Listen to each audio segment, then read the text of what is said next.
Welcome to my channel TMTM। थोड़ी मस्ती थोड़ा मजा। Enjoy and have fun. आज की हमारी कहानी है मूर्ति का राज। यह कहानी एक छोटे से गांव में एक विशेष मूर्ति की कहानी है। यह मूर्ति एक पत्थर की बनी हुई लगती थी। उसका रूप एकदम असल लगता था, मानो जैसे वह अभी बोल पड़ेगी। कई लोग उस मूर्ति को देखने आते थे और हर कोई उस मूर्ति को देखता और उसकी प्रशंसा करता। पर कई बार वो मूर्ति रोती हुई लगती थी। अब धीरे धीरे लोगों की भीड़ लगने लगी उस मूर्ति को देखने के लिए। और सबसे अजीब बात तो यह थी कि वह मूर्ति जीन्स और टॉप पहनी हुई थी। लोगों का सोचना था कि पुराने जमाने में ऐसे कपड़े कहाँ मिलते थे, और अगर यह इस जमाने में बनाया गया है तो आखिर बनाने वाले ने अपना नाम क्यों नहीं दिखाया। आज का जमाना तो रिकॉर्ड्स का जमाना है, फिर आखिर क्यों मूर्तिकार के नाम का कोई आता पता नहीं है। क्योंकि लोगों की भीड़ लगने लगी थी, तो शहर से आए एक बच्चे ने यह बात सोशल मीडिया पर डाल दी और एक साइंटिस्ट डॉक्टर अनन्या को रिसर्च करने की उत्सुकता हुई और वह तुरंत ही उस गांव के लिए रवाना हो गई। डॉक्टर अनन्या गांव में पहुंची और सीधे उस मूर्ति के पास पहुंची। वह उस मूर्ति को देखी तो देखती ही रह गई। डॉक्टर अनन्या मूर्ति को देख कहती है, यह मूर्ति बहुत अद्भुत है। वहां पर बाजू में एक छोटी सी झोपड़ी थी। डॉक्टर अनन्या ने इस मूर्ति के बारे में वहां पर रहने वाले एक गांव वासी से पूछा। डॉक्टर अनन्या ने कहा, एक्सक्यूज मी, क्या यहाँ पर कोई रहता है? अंदर से एक लेडी बाहर आती है। तब अनन्या कहती है कि क्या आप बता सकते हैं यह मूर्ति यहाँ पर किसने बनाई? तब उसने डॉक्टर अनन्या को बताया कि यह मूर्ति आज से 5 साल पहले एक दिन अचानक से गांव के मैदान में प्रकट हुई थी। किसी ने देखा नहीं था कि किसने लाया या किसने बनाया। हर कोई हैरान था कि इतनी सुंदर मूर्ति किसने और कैसे बनाई होगी। तब अनन्या पूछती है कि क्या मैं इसकी जांच पड़ताल कर सकती हूँ? मैं डॉक्टर अनन्या साइंटिस्ट हूँ और मेरे पास गवर्नमेंट अथॉरिटी है कोई भी जगह पर जांच पड़ताल करने की।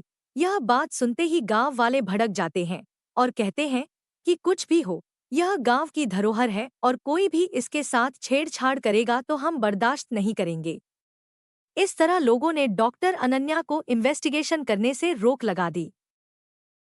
इसलिए अब वह कुछ दिन वहीं गांव में रुक जाती है और सोचती है कि अगर उसे इन्वेस्टिगेशन करना है तो रात का ही समय चुनना होगा।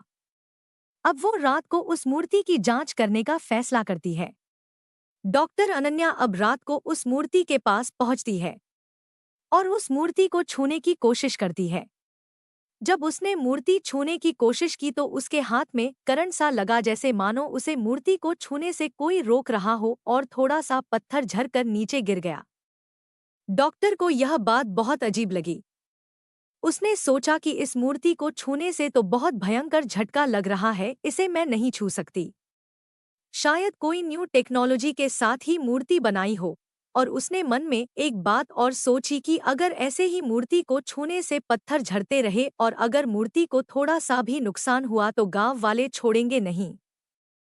बहुत सोचने के बाद उसने मूर्ति के चेहरे का फोटो लिया और तय किया कि टेक्नोलॉजी के थ्रू इसको चेहरा देगी कि आखिर यह दिखती कैसी होगी। पर रात को जब अपने कमरे में बैठ कंप्यूटर पर काम कर रही थी तो मानो जैसे उसे खिड़की के बाहर कोई दिखा, एकदम वैसे ही खड़ा जैसे मूर्ति खड़ी थी। वह चौंक जाती है और सोचती है यह कैसे मुमकिन है। वह घर से बाहर आती है तो उसे कोई नहीं दिखाई देता, पर अब उसकी आवाज सुनाई दे रही थी। अनन्या, डॉक्टर अनन्या। मानो जैसे कोई उसे बुला रहा हो। जगह एकदम सुनसान थी। आवाज गूंज रही थी पर कोई नहीं दिख रहा था। अचानक आवाज आना बंद हो गई। इतने में अनन्या का फोन बजता है और वह उठाने रूम में जाती है तो देखती है कि डेस्कटॉप पर एक चेहरा बना हुआ है। अनन्या मन में सोचती है कि यह कैसे हुआ, यह तो मैंने किया ही नहीं था। अब वह समझ जाती है कि यह सब किसी आत्मा का किया धरा है। वह वापस उसी जगह जाती है जहां मूर्ति होती है और साहस करके आवाज लगती है, कौन है? कौन है? सामने आओ। मैं जानती हूँ तुम यहीं कहीं हो। डॉक्टर के 2-3 बार पुकारने के बाद एक आत्मा उसे दिखाई देती है। अनन्या देखती है कि यह तो वही कपड़े पहनी है जो मूर्ति ने पहन रखी है। अब वो पूछती है, कौन हो तुम? यहाँ क्या कर रही हो? तब वह अपनी कहानी बताती है और कहती है, मैं हूँ इलियाना। मैं बहुत ही हंसती खेलती खुशहाल जिंदगी जी रही थी। पर कहते हैं न, जिंदगी में ना बोलना सीखो। जो पसंद न हो उसे ना कर दो। बस यही नहीं कर पाई मैं यहाँ एक प्रोजेक्ट के लिए गांव में आई थी अपने हेड साइंटिस्ट साथ, डॉक्टर जॉन। हम यहाँ पर एक अजीब सी रिसर्च करने आए थे।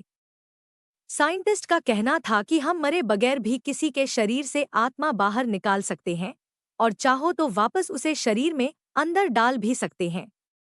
उन्होंने एक्सपेरिमेंट के लिए इस गांव को इसलिए चुना क्योंकि एक आदमी पैसों के लिए यह एक्सपेरिमेंट करने को तैयार था, पर एंड मौके पर उसने ना कर दिया।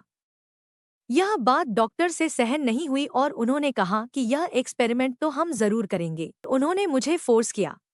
मैं ना करती रही, पर वह रिक्वेस्ट करते रहे। हमारी बात बहुत आगे बढ़ गई थी। तब उन्होंने मुझसे कहा कि वह इंसान भी तो तैयार हुआ ही था।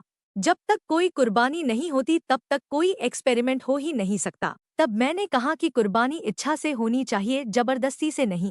मैंने यह भी कहा कि मेरे घर वालों को मेरी जरूरत है, एक मैं ही हूँ जो उनका सहारा है। जब साइंटिस्ट ने देखा कि कुछ बात नहीं बन रही है, तब पर उन्होंने मुझसे झूठ कहा कि उन्हें यह एक्सपेरिमेंट पूरे तरीके से आता है, इसमें कोई डरने की बात नहीं है। कुछ इस तरह मुझे समझाकर और मनाकर मेरी हामी ले ली।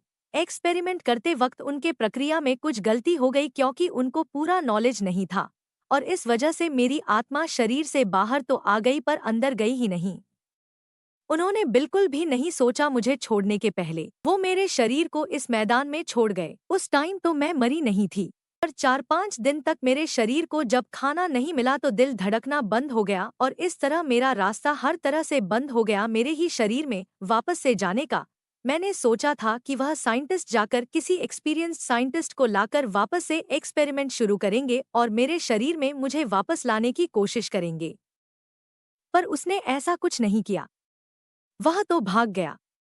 अपने शरीर को बचाने के लिए मैंने अपने ही शक्तियों से अपने लाश पर पत्थर का दीवार लगा दिया और एक स्टेच्यू बना दिया। इसके बाद मैंने मेरे स्टेच्यू को एक पार्क में खड़ा कर दिया। तब से मेरे शरीर का ये पुतला यहाँ पर खड़ा है।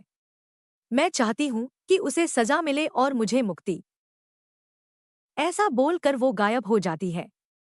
अनन्या उस पुतले को छूती है तो पूरा पत्थर हटकर नीचे गिर जाता है। पत्थर हट जाता है और उसकी लाश अब क्लियरली दिखाई दे रही थी। उसकी लाश भी अब नीचे गिर जाती है। अनन्या रातों रात उसके शरीर को शमशान घाट में दे देती है और घर वापस चली जाती है। पर उसके दिमाग से बात जा ही नहीं रही थी। उसने सोचा कि सजा कैसे दिलाएगी वो डॉक्टर जॉन को। तब उसके दिमाग में एक आइडिया आता है। वो शहर वापस जाती है। वहां उस साइंटिस्ट के ऑफिस में एक सेल्समैन बनकर जाती है। साइंटिस्ट जॉन अपने गेट पर खड़े सेल्समैन को देखकर कहता है, जी हेलो बोलिए। तब साइंटिस्ट अनन्या कहती है, हमारे कंपनी ने एक पर एक फ्री रेड वाइन का ऑफर निकाला है, क्या आप इसे खरीदना चाहेंगे? तब साइंटिस्ट जॉन बगैर सोचे समझे रेड वाइन ले लेता है। यह बात साइंटिस्ट अनन्या अच्छे से जानती थी कि वह रेड वाइन जरूर लेगा क्योंकि अपनी कहानी बताते वक्त इलियाना ने जिक्र किया था कि साइंटिस्ट जॉन को रेड वाइन बहुत पसंद है। बस अब अनन्या का काम बहुत आसान हो गया था क्योंकि उसने पोर्ट वाइन गिफ्ट किया था।